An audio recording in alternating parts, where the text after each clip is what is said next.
Alex, you all were down 15-0, and you told the guys it's a 48-minute game. What do you think of the way you all responded? Yeah, we weren't ready to play. Can't not be ready to play going on the road for the first game of the series. We did a good job of settling in, competing a little bit, coming back and making some plays. You were ready to play, though. How in the world do you come off the bench and create chaos so quickly? It's the playoffs. Gotta be ready to go. Appreciate it. Yep, thank you.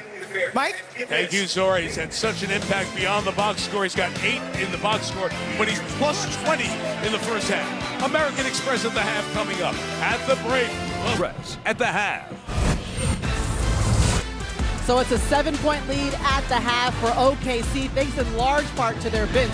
Jaylin Williams knocked down 4 threes in that first half, and right now they have the lead 58-51. Here's your game you can trust, presented by American Express.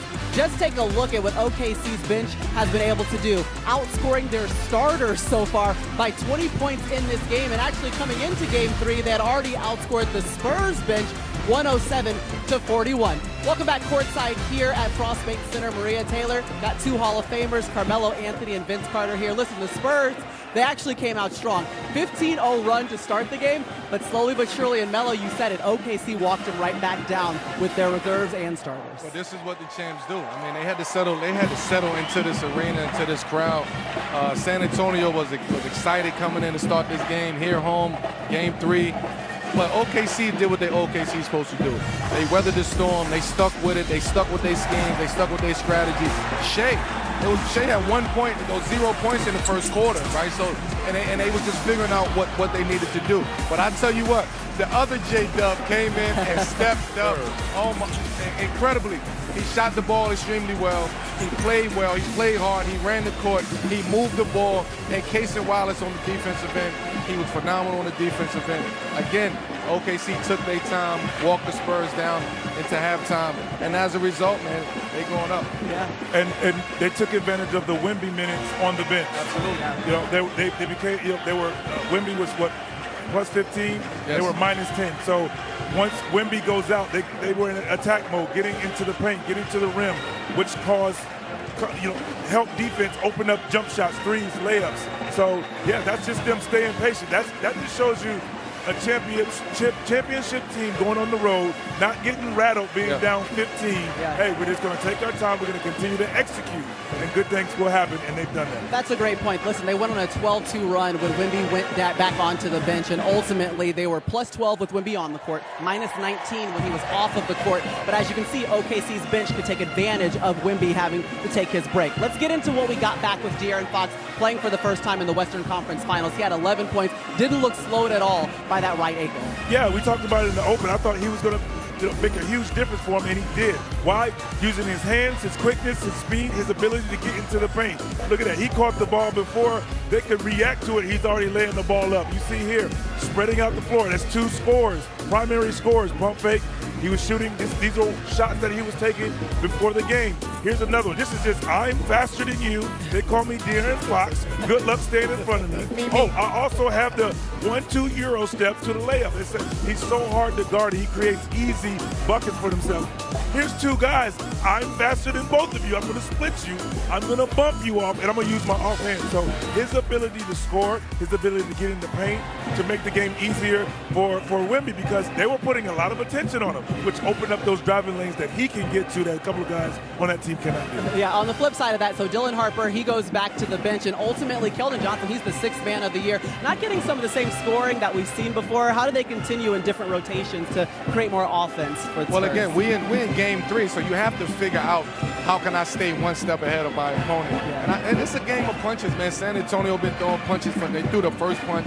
OKC threw the second punch. And this third quarter will dictate how this game goes moving forward. Yeah, listen, it's been a game of runs and still obviously very close. We can't even get 10 points to separate these 2 teams. Wemby created a little separation there on the 3. Right now, his squad down 7 at the half in Game 3. Conference Finals. It's giving us everything we need. Listen, we just updated you before we left. Jaylin Williams, he is out dealing with that hamstring since January and is only playing 3 playoff games. But the good news for the Spurs, you see it right there. De'Aaron Fox available for the first time during the Western Conference Series. And also Dylan Harper, he is back in. Remember, he left early during the third quarter, did not return to the game, and he was forced into the starting lineup with Fox out. Let's get into it. The difference that is made on the court when a veteran 9-year player like De'Aaron Fox gets to join back up and tag team in with Wemby. The difference? Yeah.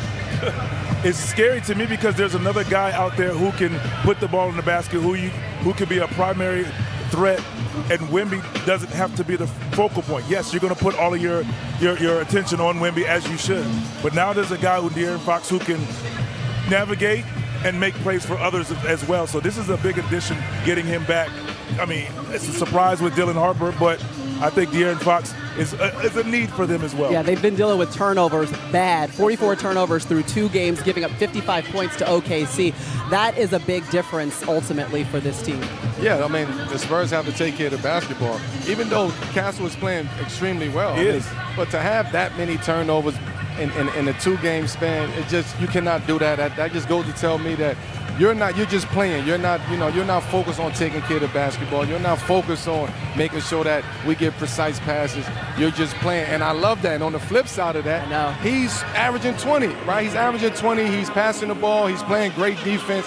He's matching OKC's guard physicality, right? He's setting the tone from a physicality from a physicality standpoint when it comes to guarding Shea and guarding everybody else. So you want to see that aggressiveness by Stephon Castle. Don't dumb that down. I want to see another level of that today. How do you balance that if you're a coach? This is a guy who's your second leading scorer in the postseason. He had a couple double-doubles. Obviously, those 20 turnovers, not what you want through 2 games, but you need the aggression and a lot of things that he brings at the same time. Well, one thing Stephon Castle is going to do, he's going to play physical. He's going to be aggressive. He's going to pick up. He's guarding Wemby. I mean, he's guarding Chet.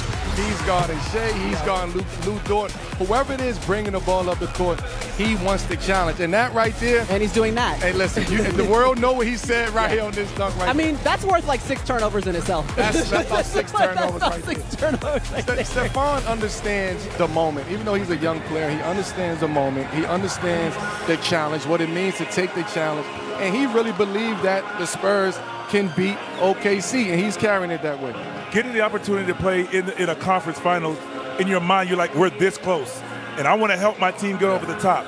So sometimes you tend to rush yourself and you tend to push the envelope a little too much. But that's the beauty of this is a series, and you can watch film, and you can see where you can be aggressive and when you need to dial it back a little bit and just make the right play. Because, like you said, 20 turnovers, averaging 10 a game for like 20 to 25 points, that's something like that can be the difference in sweeping this team, which we know that's not going to happen, but maybe you're up 2-0 instead of 1-1 with the turnovers. So for him, we just want to settle him down, particularly at home. Now you're at home, we're excitement, the fan, we know it's going to be rocking in here. Settle in, just make the right play. But like you said, you don't want him to lose his aggression. Listen, I see Wemby down here. He's working out. He's warming up. They're bodying him a little bit in the paint right now. Listen, we saw a little bit more Isaiah Hartenstein on him. He played him for about 8 minutes as the primary defender in Game 2, and it seemed to have made a difference. There were just different looks that he was getting defensively. I thought that was the key move and the key adjustment of OKC.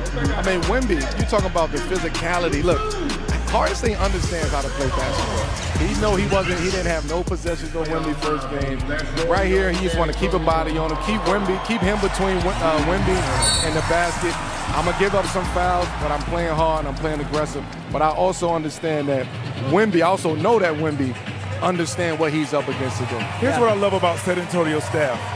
What they were working on right here just now is being held and still getting to the weak side. And now they're playing football. Yeah, they worked hard, they earned it. But almost. But that just says a lot about them and how important the details are to win a game. Now they say we're not going to cry about it, but we're going to adjust to how you've been played, and we make it happen. And they're working on that, and I love to see that. That says a lot about this organization and their preparation. Yeah, for sure. Listen, Wemby had 26 points in the paint in Game 1, just 10 in Game 2, so obviously under control a little bit more by OKC's defense.